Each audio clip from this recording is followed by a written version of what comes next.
નમસ્કાર. આજે આપણે જે વિશ્લેષણ પર વાત કરવાના છીએ એ છે 2007ની એક Hindi film Manorama 6 feet under. Navdeep સિંઘે ડિરેક્ટ કરી છે. આમ તો શરૂઆતમાં બહુ નહોતી ચાલી, પણ પછીથી એની ખાસ ઓળખ બની. એ ફિલ્મની બારીકાઈઓ ઉપર અને એના પાત્રો અને એના જે ગર્ભિત સંદેશાઓ છે એના પર બહુ સરસ પ્રકાશ પાડે છે. મતલબ ખાલી ક્રાઇમ થ્રિલર તો નથી જ આ, એનાથી કંઈક વધારે ઊંધું છે. બિલકુલ. તો આજે આપણે એ જ સમજવાની કોશિશ કરીશું. શરૂઆત કરીએ ફિલ્મના હાર્ડથી, સત્યવીર સિંહ રંધાવા. વિશ્લેષણ એને એક સાવ સામાન્ય માણસ તરીકે બતાવે છે.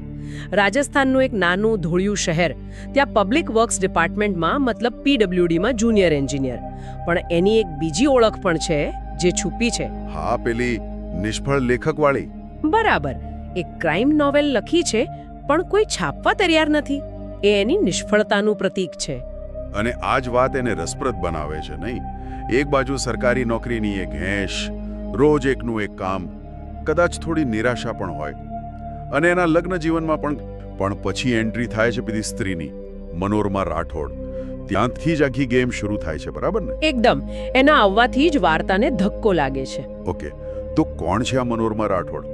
અને સત્યવીર જેવા સામાન્ય એન્જિનિયર પાસે શું કામ આવે?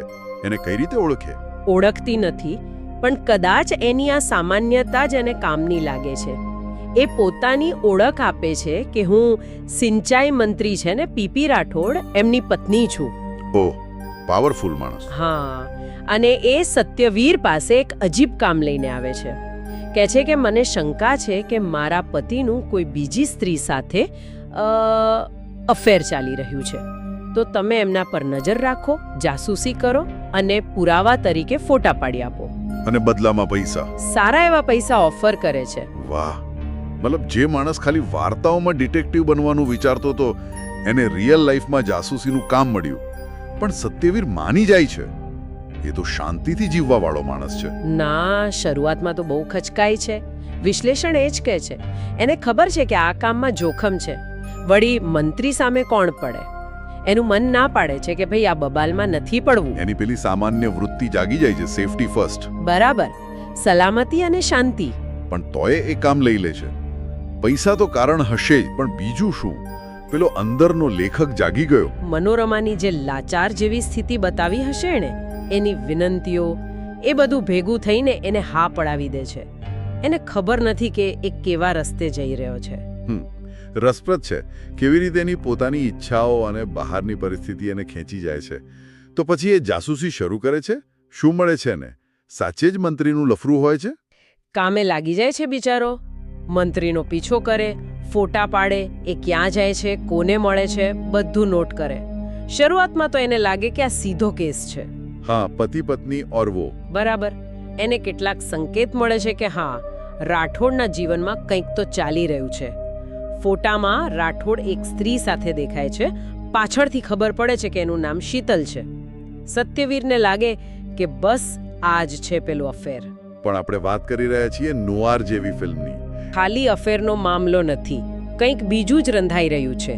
એને ડાઉટ જાય છે. હા, એને શંકા જાય છે કે પેલી મનોરમાએ એને આખી વાત નથી કરી. પછી આવે છે પેલો મોટો ટ્વિસ્ટ જે બધું બદલી નાખે છે. રાઠોડનું મોત થઈ જાય છે. શું? કઈ રીતે?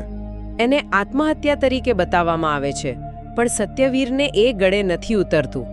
હવે એના માટે આ ખાલી પૈસાનો કેસ નથી રહેતો, એને સત્ય જાણવું છે. મનોરમાએ જે પૈસા આપ્યા હતા ને, એ હવે એને આ ગૂંચ ઉકેલવા માટે કામ લાગે છે. Classic noir turn. પેલી ફેમ ફટાલ જેવી સ્ત્રી એને ફસાવી ગઈ, અને હવે એકલો અંધારામાં સત્ય શોધવા નીકળ્યો છે. હવે શું કરશે?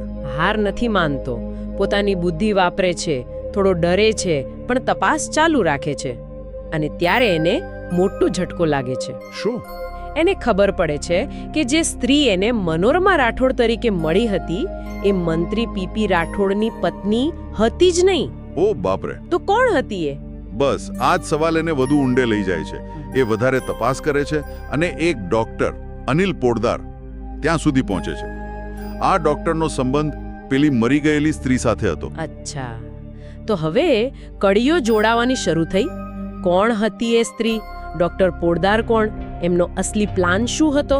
અને સત્યવીરને આખરે ખબર પડે છે. વિશ્લેષણ એ જ કહે છે કે પેલી સ્ત્રી અને ડોક્ટર અનિલ પોડદાર એ બંને ભાઈ બહેન હતા. ભાઈ બહેન. હા.